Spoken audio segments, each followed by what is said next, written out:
Assalamualaikum warahmatullahi wabarakatuh. Perkenalkan, saya Sandra Lestiani dari Prodi Akuntansi dengan NIM 210404020008. Video ini dibuat untuk memenuhi tugas mata kuliah Bahasa Indonesia dengan dosen mengampu Bapak Muhammad Amirul Halim SPD MPD. Di sini saya akan mengangkat tema tentang macam-macam keterampilan dalam berbicara. Bahasa sendiri merupakan alat komunikasi yang digunakan oleh manusia untuk berinteraksi antar sesamanya. Secara umum dikenal dua cara berkomunikasi, yaitu komunikasi verbal dan komunikasi nonverbal. Komunikasi verbal merupakan sebuah komunikasi yang penyampaian makna atau tujuannya menggunakan bahasa. Sedangkan komunikasi nonverbal merupakan komunikasi yang memanfaatkan sarana non-bahasa seperti gerak-gerik, ekspresi wajah, atau hal lain seperti bunyi bel, sandi, warna, gambar, dan lain sebagainya.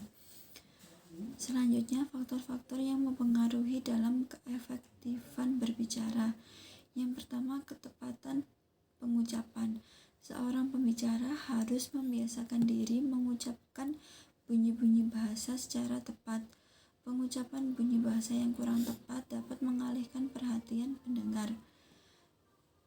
Pola ucapan dan artikulasi yang digunakan tidak sama, masing-masing mempunyai gaya tersendiri dan gaya bahasa yang dipakai pun juga berubah-ubah sesuai dengan pokok pembicaraan. Ketika perubahan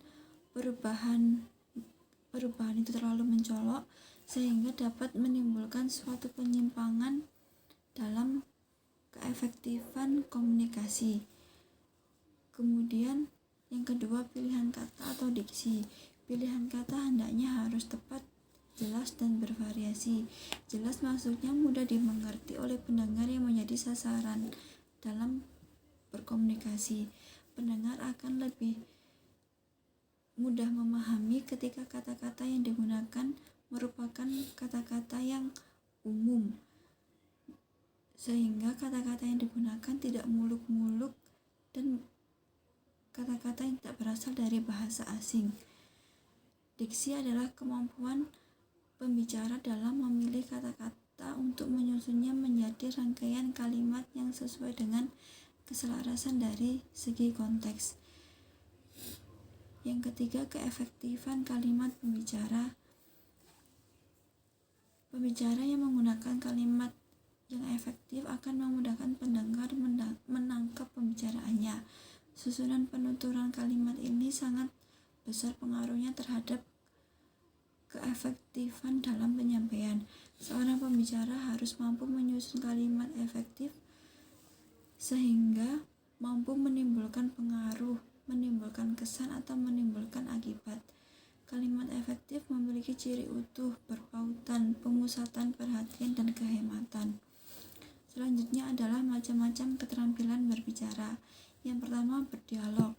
Berdialog adalah pertukaran pikiran atau pendapat mengenai suatu topik tertentu antara dua orang atau lebih. Fungsi utama dari berdialog adalah bertukar pikiran dan mencapai mufakat. Dialog dapat diwujudkan dalam berbagai bentuk seperti bertelepon, bercakap-cakap, tanya jawab, wawancara, diskusi, musyawarah, debat, dan simposium. Dialog dapat terjadi kapan saja, di mana saja, dan tentang apa saja. Hal-hal yang perlu diperhatikan ketika berdialog yaitu yang pertama, bagaimana seseorang menarik perhatian. Yang kedua, bagaimana cara mulai dan memprakarsai suatu percakapan. Yang ketiga, bagaimana menyela, mengoreksi, memperbaiki, dan mencari kejelasan.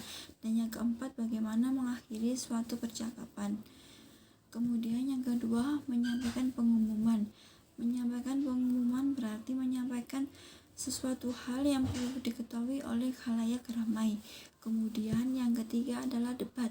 Debat adalah proses komunikasi untuk menyampaikan argumen untuk mempertahankan pendapat. Setiap pihak yang berdebat akan mengajukan argumentasinya dengan memberikan alasan tertentu agar pihak lawan atau peserta yang akan menjadi yakin dan berpihak serta setuju terhadap pendapat-pendapatnya. Kemudian yang keempat, bercerita.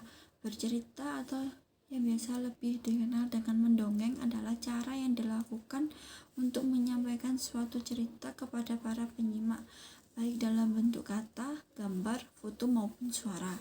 Bercerita sering digunakan dalam proses belajar mengajar, utamanya pada tingkat pendidikan pemula atau pada anak-anak. Tujuan kegiatan bercerita ada dua, yaitu memberikan informasi tentang nilai-nilai sosial, moral atau keagamaan, menanamkan nilai-nilai moral. Tema yang dipilih berdasarkan pada tujuan yang telah ditetapkan, serta berdasarkan pada kehidupan anak di dalam keluarga, di sekolah, atau di masyarakat. Seorang pendongeng dapat berhasil dengan baik apabila ia dapat menghidupkan cerita. Artinya dalam hal ini pendongeng harus dapat membangkitkan daya imajinasi anak. Untuk itu, biasanya pendongeng mempersiapkan diri dengan cara yang pertama memahami pendengar, kemudian menguasai materi cerita, setelah itu menguasai olah suara, keempat menguasai berbagai macam karakter, kelima harus lurus dalam berolah tubuh, dan yang keenam menjaga daya tahan tubuh. Kemudian yang kelima, berpidato. Secara umum, pidato merupakan kegiatan berbicara di depan umum yang dilakukan untuk menyatakan pendapat atau memberikan gambaran mengenai suatu hal.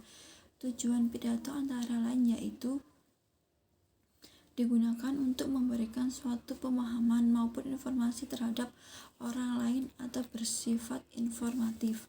Yang kedua, tujuan berpidato digunakan untuk meyakinkan pendengar atau dinamakan dengan argumentatif. Kemudian yang ketiga, tujuan berpidato digunakan untuk membuat orang lain merasa senang dengan pidato yang bersifat menghibur atau yang dinamakan dengan rekreatif. Kemudian yang keempat, tujuan berpidato digunakan untuk memberikan pengaruh pada orang lain agar bersedia untuk mengikuti kemauan yang diinginkan oleh orator secara sukarela atau yang dinamakan dengan persuasif. Baik, sekian video kali ini. Apabila ada kesalahan kata, harap dimaklumi. Sekian, assalamualaikum warahmatullahi wabarakatuh.